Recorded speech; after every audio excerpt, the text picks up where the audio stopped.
Réaliser le prototype d'un objet. Salut à tous! Une fois qu'on a bien défini le produit, avec ses fonctions et ses solutions techniques, on peut passer à l'étape suivante, le fabriquer. Le prototype. C'est un premier exemplaire d'un objet fabriqué pour valider plusieurs choses, les performances du produit, sa stabilité et l'intégralité de ses fonctions. Il sert à détecter les erreurs avant de lancer la production en série.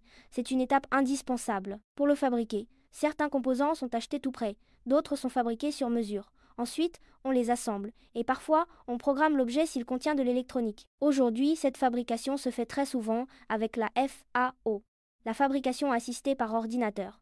Grâce à la FAO, on peut transformer rapidement un modèle 3D numérique en objet réel. On appelle ça le prototypage rapide. L'usinage. C'est un procédé de fabrication par enlèvement de matière. On part d'un bloc de matière métal, bois, plastique, et on enlève ce qu'il faut pour obtenir la forme voulue. Comment ça marche ?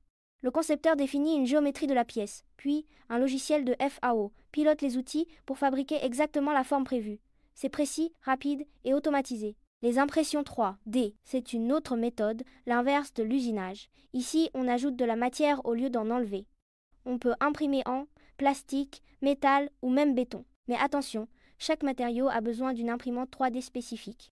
Pour le plastique, l'impression se fait avec une buse chauffée, contrôlée par un logiciel de FAO. Le concepteur doit alors définir la géométrie de la pièce, la densité de matière, plus ou moins creux, et l'orientation d'impression. C'est une étape clé avant la production.